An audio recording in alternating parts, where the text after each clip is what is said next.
안녕하십니까. 독서하는 마라토너 박종필입니다. 자, 이곳 천호역 근처입니다.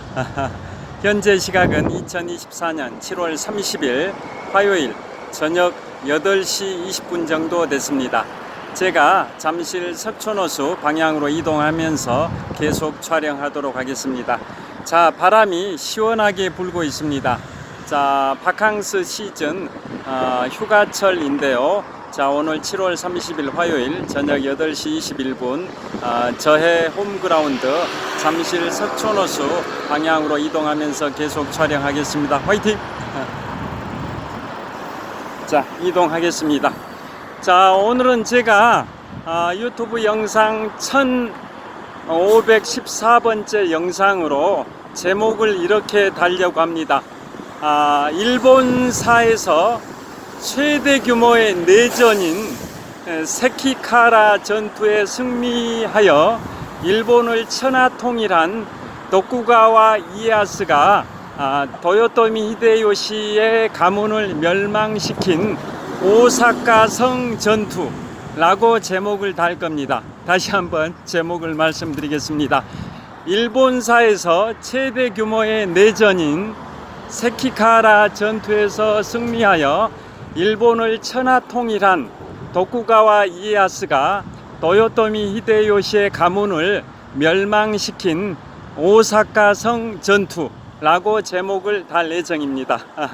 자, 여기에서 두 가지 전투가 등장하는데요. 자, 제목에 세키카라 전투와 오사카성 전투가 등장합니다. 그 중에 세키카라 전투는 지금의 일본 행정구역상으로 일본의 기우현에 세키카라라는 지역이 있습니다. 그곳에서 1600년 10월 21일에 발생이 됐는데요. 단 3시간 동안의 전투입니다. 그 세키카라 전투가 일본의 역사에서 매우 중요한 전투입니다. 일본사에서 최대 규모의 내전이 단 3시간 발생했을 뿐인데 일본사에서 최대 규모의 내전 세키카라 전투의 결과 동군이 서군을 무찌름으로써 결국은 일본을 천하통일한 도쿠가와 이에야스의 세력이 도요토미 히데요시 세력의 잔당 세력을 섬멸함으로써 일본을 천하통일하게 된 결정적 계기가 된 전투가 지금부터 약 424년 전 1600년 10월 21일에 세키카라 전투입니다. 그 다음에 두 번째로 제목의 두 번째로 등장하는 전투가 바로 오사카성 전투인데요. 그것은 그 세키카라 전투로부터 15년 후에 발생된 지금의 오사카에서 발생된 오사카성 전투고, 그 결과 도요토미 가문이 멸망을 하게 되는 그 전투입니다. 그러니까 1600년의 세키카라 전투를 통해서는 도요토미 히데요시의 정권이 몰락을 하게 되고요. 그로부터 15년 후인 1615년 6월 4일에 끝났던 오사카성 전투의 결과는 도요토미 히데요시 가문이 아예 멸망을 해버리게 되는 그 역사적 그러한 큰 사건입니다. 그래서 오늘은 아까 제목을 말씀드린 것처럼 일본사에서 최대 규모의 내전인 세키카라 전투에서 승리하여 일본을 천하통일한 도쿠가와 이에야스가 도요토미 히데요시 가문을 멸망시킨 오사카성 전투라고 제목을 달아서 영상 1514번째 영상을 촬영을 시작하겠습니다. 자, 현재 신호 대기를 하고 있습니다. 자, 그래서 제가 참고로 말씀드리면 저의 유튜브 계정과 블로그 계정이 제목이 다 독서하는 마라토너인데요. 그 이유는 22년 5개월 동안 42.19km를 101회 완주할 정도로 마라톤을 좋아하고요. 그 다음에 왜 독서하는 이냐면 은행 근무하던 시절부터 인문학 서적을 1000권 이상을 독파를 했고요. 그 독서량이 기반이 되다 보니까 최근 4년 동안 인문학 서적을 6권 출판하기도 했었습니다. 자, 그래서 그 많은 1000권 이상의 인문학 서적을 읽으면서 미국사나 서양사도 많이 읽었지만 일본사와 중국사도 많이 읽었습니다.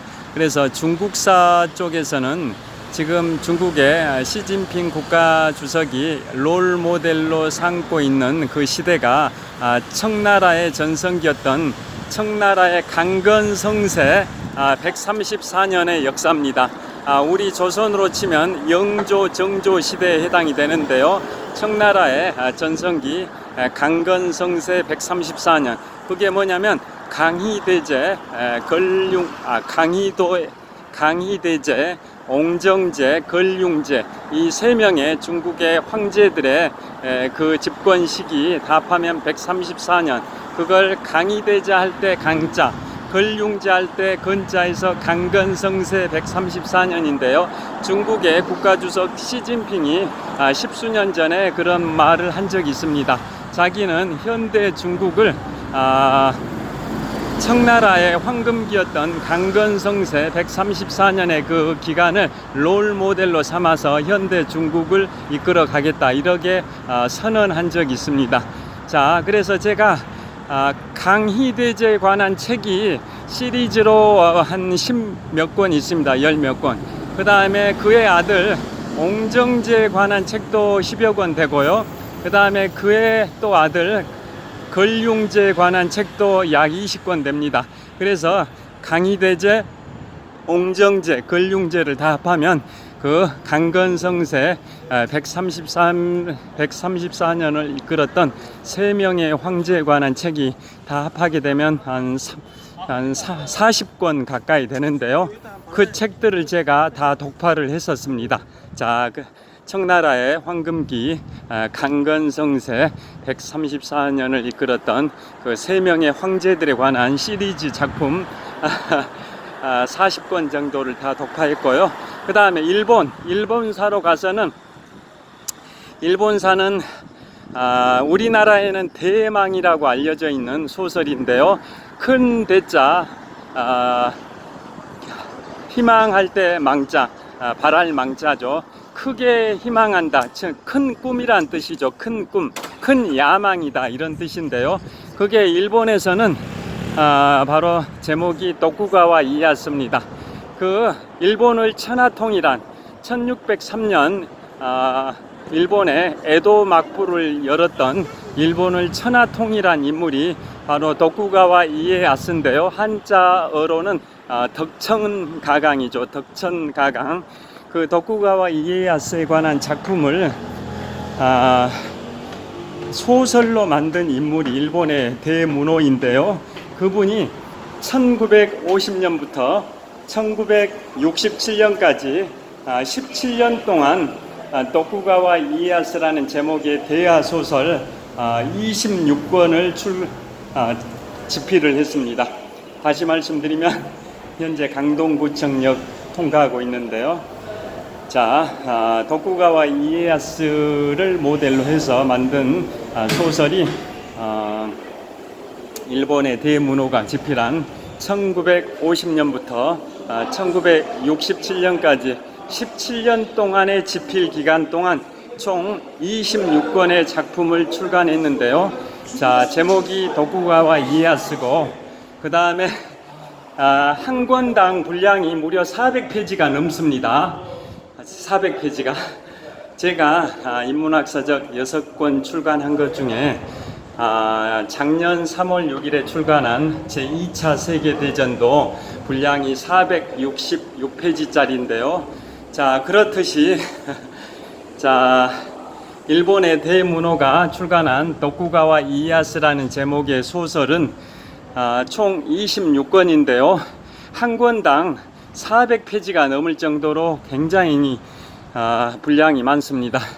그래서 1950년부터 1967년까지 17년 동안 총 26권을 도쿠가와 이에야스라는 제목으로 집필을 했고요. 그게 한국으로 건너와서는 번역 출판되기를 처음에 서울 출판사에서 번역 출판을 할 때는 제목을 그대로 해가지고 도쿠가와 이에야스로 하고 한국에서는 32권짜리로 출간이 됐습니다. 그랬다가 나중에 다시 한번 그게 인기가 있다 보니까 한국에서 재번역이 돼서 재출간이 될 때는 출판사를 서울 출판사에서 이제 동서문화사로 바꿔가지고 동서문화사에서 번역 출판할 때는 그걸 좀 압축해가지고 20권짜리 20권으로 출간을 하면서 제목을 바꿨습니다. 기존에 서울 출판사에서 번역 출판할 때는 제목이 도쿠가와 이에야스였는데요. 이제 동서문화사에서 번역 출판할 때는 제목을 대망으로 바꿨습니다. 큰 꿈이란 뜻이죠. 대망으로.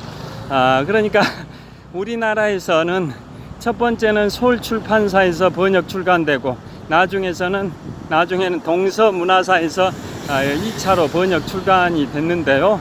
자, 처음에 그 서울 출판사에서는 일본에서 출판될 때 제목을 그대로 따서 도쿠가와 이에야스로 하고 32권으로 출판이 된 반면에 두 번째로 우리가 번역 출간됐던 동서문화사의 번역 출간 때는 권수가 20권으로 압축이 되고 제목을 대망, 큰 대자, 발할망자, 큰 꿈이라는 야망이란 뜻이죠. 대망으로 이름을 바꿔서 우리나라에는 대망으로 많이 알려진 소설이 바로 일본을 천하통일한 도쿠가와 이에야스에 관한 작품입니다.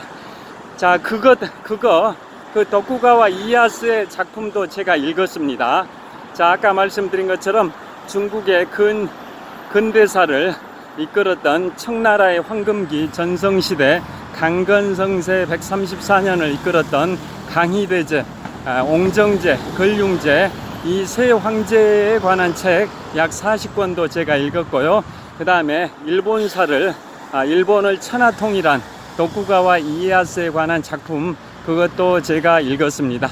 자, 그런 걸 다 포함해서 또 우리나라 작품 중에서는 제가 최고로 치고 있는 게 조정래 작가님의 태백산맥인데요. 한국전쟁 전후에 약 5년 정도의 기간에 우리 민족의 이념 갈등, 공산주의와 이런 자유민주주의의 이런 대립, 그러한 관계, 빨치산도 나오고 그런 것들을 그린 작품이 조정래 작가님의 태백산맥인데요. 그것도 10몇 권짜리죠. 자, 그 작품도 읽었는데요. 그런 걸 다 통틀어 가지고 제가 인문학 서적을 1000권 이상을 읽었고 그런 독서량이 기반이 되다 보니까 최근 4년 동안 인문학 서적을 6권 출간을 했습니다. 자, 여하튼 오늘은 제목 말씀드렸다시피 일본 역사에서 최대 규모의 내전인 세키가라 전투에서 승리하여 일본을 천하통일한 도쿠가와 이에야스가 도요토미 히데요시의 가문을 멸망시킨 오사카성 전투라는 제목으로 영상 촬영을 이제 해보도록 하겠습니다. 자, 이제 신호 대기를 하고 있는데요. 곧 건너도록 하겠습니다. 자, 그런데 자, 일본을 천하통일하는 과정을 3단계로 제가 좀 설명을 드려보겠습니다. 자, 일본은 지금도 입헌 군주제고요. 영국도 마찬가지죠. 군주는 명목상의 국가의 원수고 실질적으로 국가를 이끌어가는 주체는 내각의 수반인 수상이죠. 수상. 영국이나 일본이나 동일하게 입헌 군주제로서 군주는 명목상의 국가의 원수고 내각을 이끌어나가는 정부를 이끌어가는 주체는 내각의 수상, 총리라는 거 다 잘 아실 겁니다. 자, 그런데 그 명목상의 군주, 원수라는 게 일본은 천황이죠. 천황은 일본 말로는 덴노입니다. 덴노. 그에 반해서 일본이 무사 정권 시절이 있죠. 군부 정권 시절이 있습니다. 우리나라 고려 시대에 무인 정권 시대가 있었듯이 일본은 일본의 중세 시대와 근세 시대에 바로 일본의 무인 정권 시대가 있었던 거죠. 그런 걸 막부 정권이라고 하죠. 막부를 바로 일본말로 쇼군이라고 하죠. 쇼군. 그러니까 일본은 일본의 중세 시대, 우리로 치면 고려 시대와 조선 시대에 해당이 되는데요. 자, 일본의 중세 시대, 우리 고려 시대와 조선 시대 전기까지라고 얘기할 수 있죠. 조선 시대 후기는 근대로 봐야 되니까요. 기본적으로 근대, 중세에서 근대로 넘어가는 시기는 1500년대 전후 르네상스 이후를 근세로 보고 그 전을 중세로 보지 않습니까? 그래서 일본의 중세라고 한다면 우리 조선으로 치면은 고려 시대와 조선 시대 전기까지라고 봐야 하고요. 반면에 근세는 우리로 치면 조선 시대 후기라고 봐야 맞을 것 같고요. 여하튼 일본은 명목상 군주가 계속 천황 즉 덴노고 일본의 중세와 근세 시대에 막부 정권, 그러니까 무인 정권이죠. 우리 고려 시대로 치면 무인 정권 시대가 있었듯이 그걸 일본의 중세와 근세의 막부 정권이라고 하는데요. 천황과 이제 천황은 형식상 존재로서 덴노라고 했었고, 그에 반해서 실질적인 통치자는 막부, 즉 쇼군이었습니다. 쇼군, 무인 정권의 수반, 막부 정권의 수반을 일본말로 쇼군이라고 했습니다. 그 쇼군이 실질적으로 일본을 통치했고요. 천황, 덴노는 형식상 존재에 불과했었습니다. 그래서 막부 정권 시대는 세 개의 시대가 있죠. 첫째, 가마쿠라 막부, 그 다음이 무로마치 막부, 그 다음이 마지막 단계가 에도 막부입니다. 에도 막부. 그래서 오늘은 에도 막부를 말씀드리려고 하는데요. 우리 가마쿠라 막부와 무로마치 막부는 존속 기간이 뭐 그렇게 견고하진 않았었고, 반면에 에도 막부는 그래도 일본을 완전한 천하 통일을 했던 그러한 막부였고, 여기서 에도라는 것은 지금의 동경, 도쿄죠. 도쿄의 옛 이름이 바로 에도였습니다. 에도. 지금의 동경, 도쿄, 일본의 수도 도쿄의 옛날 이름이 에도였습니다. 에도. 그래서 에도 막부라고 하는데요. 왜 또 에도 막부라고 하냐면, 일본은 전통적으로 천황 덴노는 지금의 교토에 거주를 했습니다. 자, 일본의 명목상 국가 원수인 천황, 일본말로 덴노는 지금의 일본의 교토에 계속 상주를 했었죠. 한자어로는 경도라고 하죠. 서울 경자, 수도 도자에서 경도, 그게 일본말로는 이제 교토인데요. 그 교토, 경도에는 일본의 명목상 군주, 국가 원수인 천황, 즉 덴노가 상주를 했고요. 반면에 에도 막부 시절에 막부의 수장 쇼군, 군부 정권의 수반이죠. 실질적으로 일본을 통치했던 군부 정권의 수반, 막부의 수반 쇼군은 지금의 도쿄, 일본 수도 동경, 도쿄죠. 도쿄에 상주를 했습니다. 그러니까 명목상 군주인 천황 덴노는 교토에 상주를 했고, 반면에 실질상 통치자인 막부의 수반 쇼군은 지금의 일본의 수도 도쿄, 즉 동경에 상주를 했습니다. 그래서 일본의 실질적 통치자인 막부가 지금의 일본 수도 도쿄, 즉 동경에 상주했다 해서 그 도쿄의 옛 이름을 따서 에도 막부라고 합니다. 에도 막부. 그래서 에도 막부를 열었던 사람이 일본을 천하통일한 바로 도쿠가와 이에야스입니다. 자, 그 역사적 배경을 말씀드린 거고요. 그 다음에 에도 막부가 존속했던 기간은 1603년부터 1868년 명치 유신 때까지 265년 동안 존속했던 일본의 근대에 해당이 되는 그 시기에 에도 막부가 265년 동안 존속을 했는데요. 자, 에도 막부가 그 도쿠가와 이에야스가 천하통일을 하면서 에도 막부가 시작이 됐고, 그게 메이지 유신, 일본의 근대화라고 할 수 있는 1868년의 메이지 유신 때까지 에도 막부가 265년 동안 존속했습니다. 1603년부터 1868년까지 265년 동안 존속했던 게 일본의 에도 막부, 즉 도쿠가와 이에야스가 천하통일한 그 막부가 존속했던 기간이 265년입니다. 그러면 도쿠가와 이에야스가 천하통일을 한 과정을 잠깐 말씀드리면, 그게 이제 소설 도쿠가와 이에야스, 우리나라에 출간됐던 그 대망, 이런 내용이 다 나오는 내용인데요. 자, 간단히 이제 도쿠가와 이에야스가 천하통일을 한 과정을 보면 3단계를 거치게 됩니다. 그 시기가 3단계인데요. 1단계 시기가 직전신장 오다 노부나가의 시대고, 두 번째 단계가 바로 풍신수길 도요토미 히데요시의 시대고요. 세 번째 마지막 단계가 천하통일을 완성한 바로 덕천가강 도쿠가와 이에야스 시대인데요. 이 세 사람의 인물은 각 1단계, 2단계, 3단계를 거쳐서 일본이 천하통일하는 과정을 설명드리는 건데요. 자, 이 세 사람은 성격이 각각 달랐고, 그 성격에 따라 수명도 각각 달랐습니다. 자, 예를 들어 보겠습니다. 그 세 사람을 일본의 천하통일 과정을 이 건물을 짓는 것에 비유를 한번 해보면, 건물을 짓는 것을 천하통일 과정이라고 비유를 하자면 1단계인 직전신장 오다 노부나가 시대에는 토지를 매입을 했습니다. 건물을 짓기 위해서 토지를 매입한 것에 비유를 할 수가 있습니다. 그게 1단계인 직전신장 오다 노부나가라고 하고요. 그 다음에 2단계 그 매입한 토지 위에다가 기초공사, 건물을 짓기 위해서 기초공사를 하는 거죠.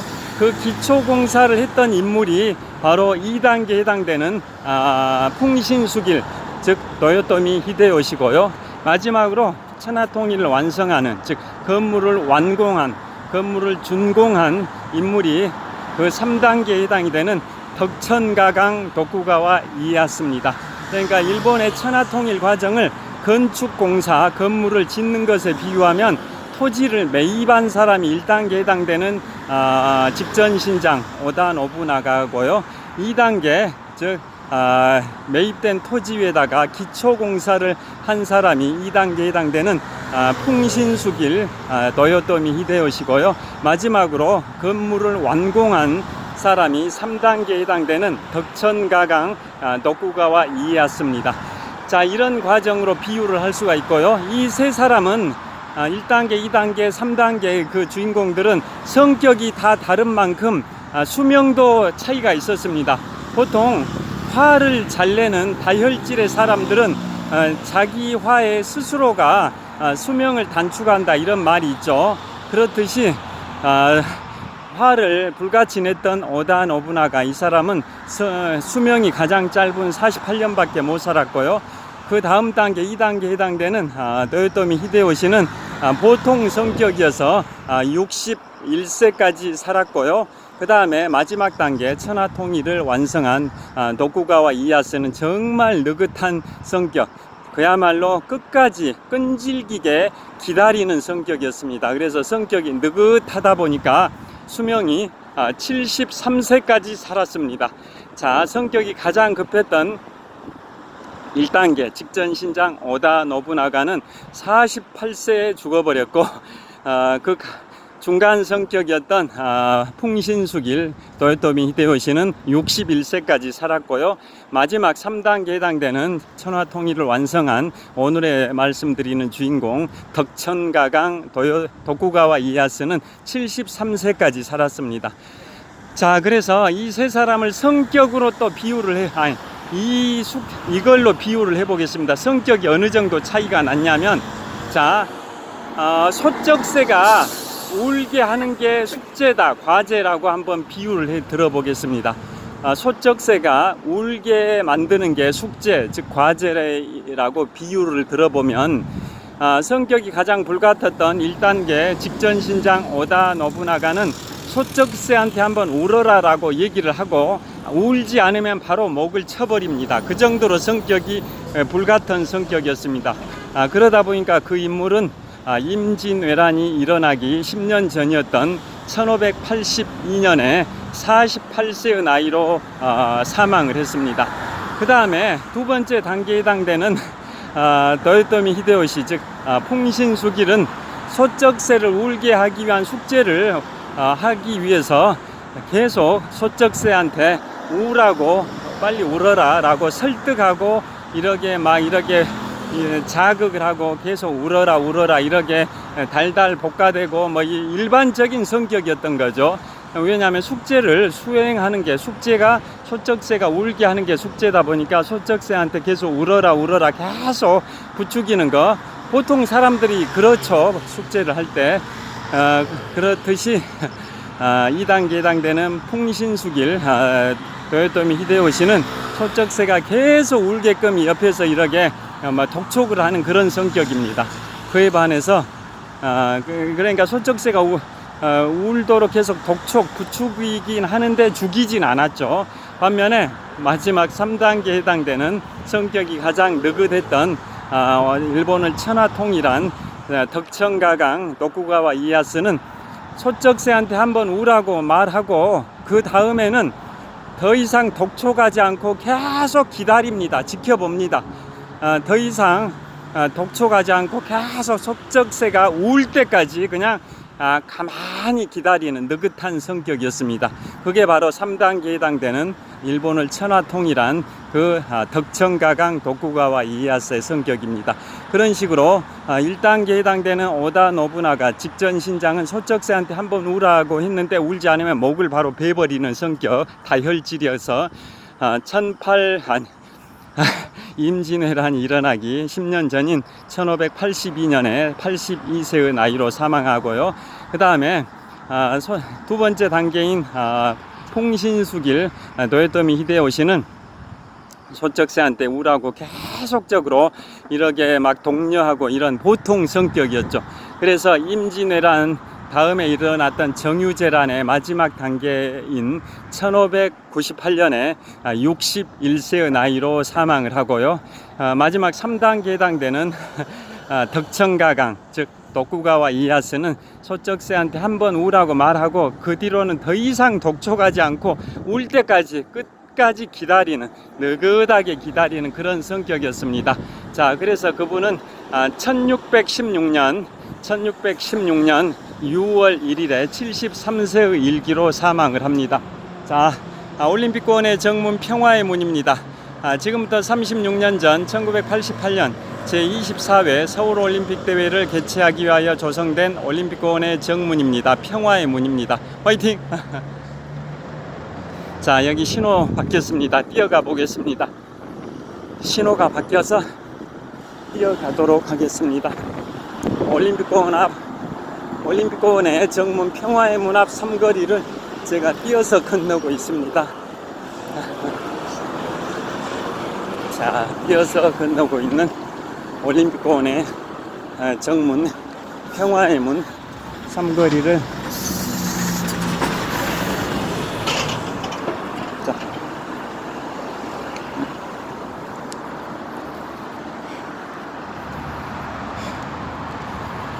자, 이제 신호 건넜고요. 자, 계속 촬영을 이어가도록 하겠습니다. 자, 그래서 그 세 사람이 다 그렇게 성격이 달랐는데요. 성격이 급했던 사람은 수명이 가장 짧았던 48세, 좀 보통 성격이었던 사람은 61세, 그 다음에 가장 느긋했던 사람은 73세까지 살았었습니다. 자, 그래서 일본을 천하통일한 3단계에 해당되는 덕청가강 도쿠가와 이에야스는 그만큼 성격이 느긋했던 인물이고 그 인물을 소재로 한 그 소설이 일본에서 도쿠가와 이에야스 26권짜리로 출간이 됐고, 우리나라에서는 1차 번역했던 서울 출판사에서는 32권으로 출판하고 제목을 그대로 도쿠가와 이에야스로 했지만, 2차로 번역 출간한 동서문화사에서는 20권으로 압축을 했고, 제목을 대망, 큰 꿈이라는 대망으로 제목을 바꿔가지고 출간을 했었습니다. 자, 그래서 그런 3단계가 있다는 걸 먼저 사전 지식으로 말씀드리고요. 그 다음에 이제 본격적으로 세키카라 전투를 말씀드리겠습니다. 일본 역사에 있어서 최대 규모의 내전인 단 3시간만 발생됐지만 최대 규모의 내전입니다. 그게 1600년 10월 21일에 발생됐던 일본의 행정구역상 기후현의 세키카라라는 지역에서 발생이 됐는데요. 자, 먼저 그걸 말씀드리기 앞서 1598년 9월 달에 임진왜란의 주범인 도요토미 히데요시 풍신수굴이 사망을 합니다. 사망하기 직전에 유언을 남깁니다. 도요토미 히데요시 풍신수길이 바로 유언을 남기는데요. 몇 가지 유언을 남기는데 크게 봐서는 두 가지입니다. 두 가지. 첫째, 임진왜란을 위해서 또 그 후속이었던 정유재란을 위해서 조선에 출병해 있는 일본군을 다 철수시켜라. 조선군의 이순신 장군이 살아있는 한 우리는 조선을 정벌할 수 없으니까 조선에 출병해 있는 일본군을, 왜군을 다 철수시켜라라는 게 도요토미 히데요시의 첫 번째 유언이었고요. 두 번째가 뭐냐? 자신의 아들이 있었습니다. 도요토미 히데요시 아들이 도요토미 히데요시가 61세의 나이로 1598년 9월에 사망할 때 그 아들 도요토미 히데요리는 나이가 5살밖에 안 됐습니다. 자, 도요토미 히데요시와 그 아들의 이름은 8자 중에 끝자만 다릅니다. 그걸 참고하셔야 됩니다.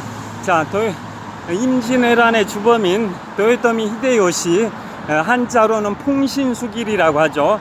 그런데 그의 아들 이름은 8자 중에 끝자만 다릅니다. 끝자. 아들 이름이 도요토미 히데요리입니다. 요리. 우리가 먹는 요리할 때.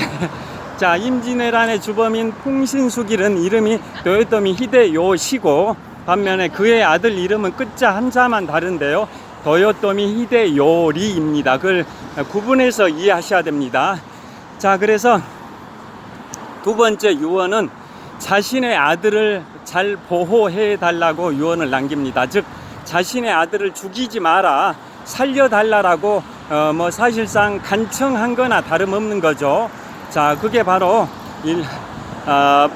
임진왜란의 주범이었던 도요토미 히데요시가 남긴 유언인데요. 첫째가 일본에 출병해 있는, 조선에 출병해 있는 일본 왜군을 다 철수시켜라. 두 번째는 자신의 아들 도요토미 히데요리를 잘 보호해 달라, 죽이지 말아라 라는 유언이었고요.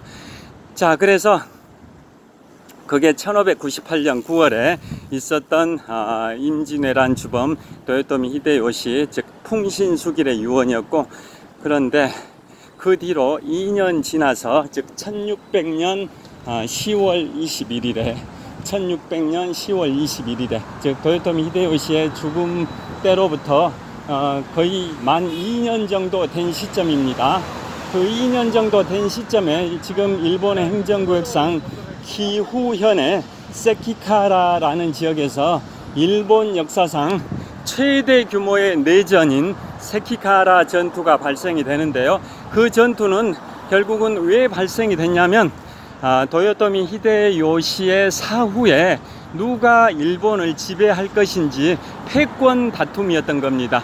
누가 도요토미 히데요시의 뒤를 이어서 일본을 지배할 것이냐, 그 패권 다툼, 지배권 다툼이 바로 도요토미 히데요시 사후 2년 된 시점이었던 1600년 10월 21일에 발생된 바로 세키가하라 전투입니다.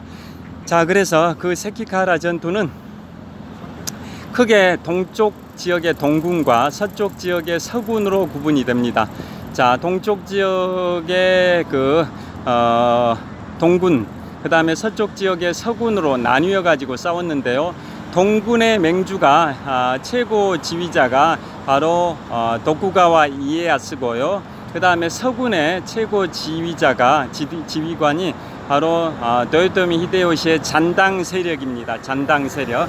도요토미 히데요시는 죽었지만 그의 잔당들이 살아 있다라는 거죠. 자, 다시 말씀드립니다. 자, 세키카하라 전투에서 동군과 서군으로 구분을 하는데요. 그 중에 동군은 바로 일본을 천하 통일하게 되는 도쿠가와 이에야스 세력이 동쪽 군대인 동군이고, 반면에 서쪽 군대인 서군은 바로 도요토미 히데요시의 잔당 세력들입니다. 그래서 도요토미 히데요시의 사후 2년 후에 발생된 세키카하라 전투는 결국은 일본의 지배권 다툼인데요. 자, 도쿠가와 이에야스와 도요토미 히데요시의 잔당 세력 간의 전투에서 결국은 도쿠가와 이에야스가 승리를 합니다.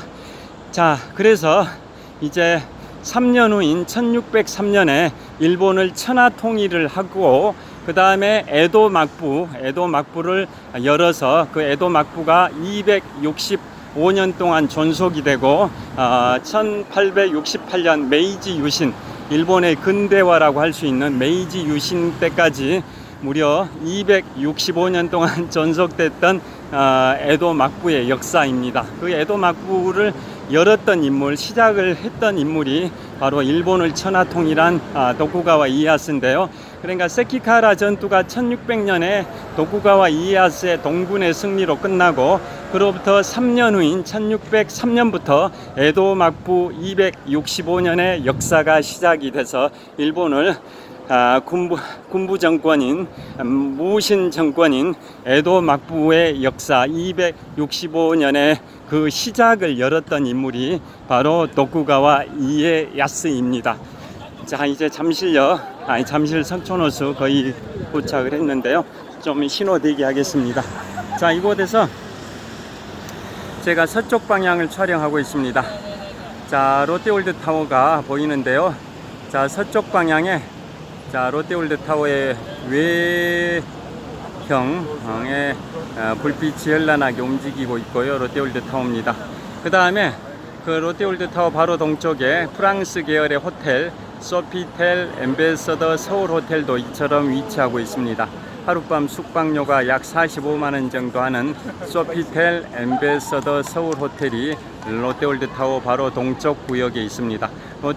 소피텔 엠베서더 서울 호텔 건물 때문에 그 서쪽에 있는 롯데월드 타워가 잘 안 보이죠. 자, 건너도록 하겠습니다. 건너서 계속 촬영을 하도록 하겠습니다. 자, 이제 제가 잠실 석촌호수 동호 방향으로 이동하고 있습니다. 다시 한번 촬영해 보도록 하겠습니다. 자, 도로 표지판도 보이시죠? 송파구청이 바로 여기에서 북쪽으로 50m 지점이 있습니다. 자, 롯데월드 타워 보이시죠? 123층 555m 높이 기준 세계 5위 규모 OECD 국가 38개 회원국 중에서는 가장 높은 빌딩 롯데월드 타워가 보이고요. 바로 그 동쪽에 소피텔 엠베서더 서울 호텔이 프랑스 계열의 호텔이 위치하고 있고요. 그 동쪽으로 KT 건물이 있는데요. KT 건물 북쪽으로 송파구청이 있습니다. 저도 한번 보여드리겠습니다. 자, 계속 이동하면서 촬영하겠습니다. 자, 그래서 일본을 어디까지 말씀드렸죠? 일본의 천하통일 과정에서 세키카하라 전투가 1600년 10월 21일에 발생한 전투로 일본 역사에서 최대 규모의 내전입니다. 미국의 내전이 1861년부터 1865년까지 4년 동안 전개된 남북전쟁 시빌워이듯이 일본에서 최대 내전이 바로 1600년 10월 21일에 단 3시간 동안 전개됐던 세키카하라 전투인데요.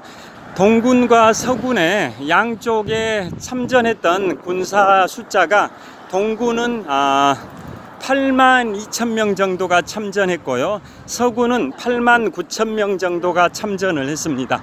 자, 그 결과는 어떻게 됐을까요? 동군이 서군을 무찔렀기 때문에 동군의 피해자, 즉 사상자입니다. 죽은 사람과 부상자 합해서 사상자라고 하죠. 동군의 사상자는 약 10,000명, 서군의 사상자는 약 45,000명 정도 됩니다. 그러니까 서군은 참전했던 89,000명 정도 중에 거의 절반 정도가 죽거나 사망을 해버릴 정도로 치명타를 입었던 서군이고요. 반면에 동군은 82,000명 정도가 참전했는데 그 중에 약 10,000명 정도의 사상자만 발생됐기 때문에 동군이 서군을 이겼습니다. 자, 그런데 이게 단 3시간 동안 전개됐던 전투가 바로 1600년 10월 21일에 단 3시간 동안 전개됐던 전투가 일본사에서 최대 규모의 내전인 세키카라 전투입니다. 그래서 동군이 서군을 이김으로써 즉 도쿠가와 이에야스의 세력이 도요토미 히데요시의 잔당 세력을 섬멸함으로써 일본을 천하통일하게 된 겁니다. 그게 1600년 10월 21일에 세키카라 전투고요. 그로부터 3년 후인 1603년에 에도 막부가 역사를 시작했고 그게 265년 동안 존속되다가 1868년 메이지 유신, 명치 유신으로 인해 가지고 이제 에도 막부 즉 도쿠가와 이에야스의 군부 정권도 265년의 역사를 끝내게 됩니다. 자, 이제 잠실 석촌호수 도착을 했는데요. 제가 석촌호수 동호의 북쪽 조깅로 나무 데크에서 후반부는 말씀드리겠습니다. 자, 이쪽으로 이동하고 있습니다. 제가 이곳에서 2002년 3월 1일부터 오늘 2024년 7월 30일까지 무려 22년 5개월 동안 마라톤 훈련을 해오고 있는 공간입니다. 이곳이 제가 22년 5개월 동안 마라톤 풀코스 101회를 완주하는 데 있어서 훈련장 역할을 한 곳이 이곳 잠실 석촌호수인데요. 이곳은 동호의 북쪽 조깅로고 저기 건너편에 서호가 있습니다.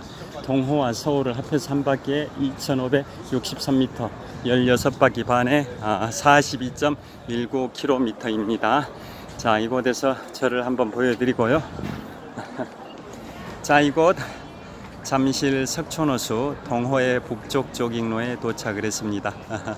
제가 이곳에서 이제 후반부를 말씀드리도록 하겠습니다. 나무 데크 시설로 이동해서 마무리하겠습니다. 자, 이쪽으로 가겠습니다. 자, 가방을 내려놓고요. 자, 조명을 또 오늘은 꺼놔버려 가지고 좀 어둡긴 한데 그래도 말씀드려 보도록 하겠습니다. 약간만 조명 밝은 쪽으로 이동해 보겠습니다. 자, 여기에서 말씀을 이어가겠습니다. 자, 그래서 도쿠가와 이에야스의 에도 막부가 그렇게 열렸다라는 걸 말씀드렸는데요.